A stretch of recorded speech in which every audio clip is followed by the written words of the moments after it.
Assalamualaikum warahmatullahi wabarakatuh.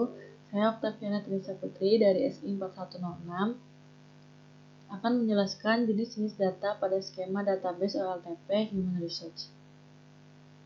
Sebelumnya, saya akan menjelaskan apa itu data. Data adalah catatan atas kumpulan fakta.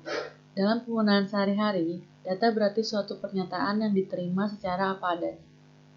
Pernyataan ini adalah hasil pengukuran atau pengamatan suatu variabel yang bentuknya dapat berupa angka, kata-kata, atau citra. Untuk jenis data penelitian, menurut skala pengukuran terbagi menjadi 4 jenis, antara lain data nominal, data ordinal, data interval, dan rasio. Data nominal termasuk dalam data kualitatif. Jenis data nominal ini memiliki sifat yang setar dan tidak bisa menunjukkan tingkatan tertentu. Data nominal juga hanya dapat membuat satu jenis kategori saja. Data nominal tidak dapat diolah maupun dianalisis. Data ordinal memiliki sebuah tingkatan tertentu. Tingkatan yang terdapat dalam data ordinal ini dapat berurutan dengan baik, dimulai dari yang terendah hingga urutan tertinggi atau sebaliknya. Data interval. Data interval adalah data yang tergolong dalam jenis penelitian kuantitatif. Sama misalnya dengan ordinal. Data interval mempunyai sifat berupa jenjang urutan menggunakan kriteria tertentu. Data interval juga termasuk dalam golongan jenis data kuantitatif. Membuat data ini bisa diolah menggunakan operasi matematika. Terakhir ada data rasio yang merupakan jenis data penelitian menggunakan sifat dari data nominal. Sehingga jenis data penelitian ini adalah data yang terbentuk dari nomor serta dilengkapi titik nol absolut atau bahkan mutlak. Selain itu, data rasio juga dapat diterapkan menggunakan cara pengolahan maupun analisis menggunakan sistem operasi matematika. Selanjutnya,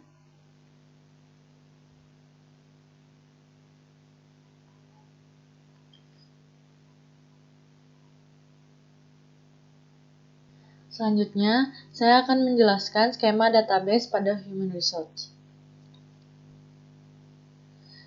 Pada tabel Employee Department History, Business Entity ID sebagai data nominal, Department ID sebagai data nominal, Start Date sebagai data ordinal, Shift ID sebagai data ordinal, End Date sebagai data ordinal, dan Modif Date sebagai data ordinal.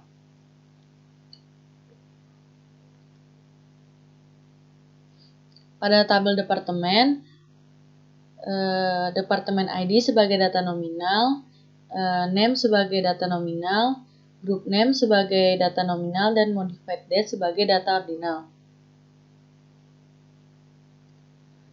Pada tabel shift ID merupakan data ordinal, name merupakan data nominal, start time menggunakan data ordinal, end time merupakan data ordinal, dan modified date merupakan data ordinal.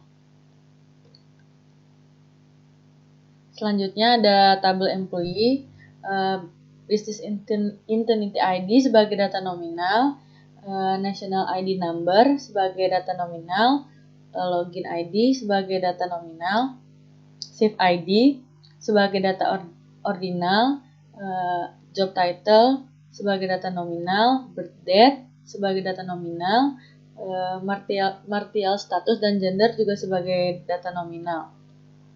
Hire Date dan Salary Flag itu juga termasuk data ordinal. Vacation hours sebagai interval, sick leave hours juga sebagai data interval, current flag data ordinal, raw grade sebagai data nominal, dan modified date sebagai data ordinal. Selanjutnya, pada tabel job kandidat, business ID, job candidate ID, resume, dan modified date sebagai data. Pada tabel job kandidat, business ID, business entity ID, job kandidat, dan resume sebagai data nominal. sedangkan modified date sebagai data ordinal. Yang terakhir, ada tabel employee pay history. Business entity ID sebagai data nominal, rate change date sebagai data ordinal, setelah itu rate, pay frequency, dan modified date juga sebagai data ordinal. Demikian penjelasan dari saya. Apabila ada kesalahan saya mohon maaf. Assalamualaikum warahmatullahi wabarakatuh.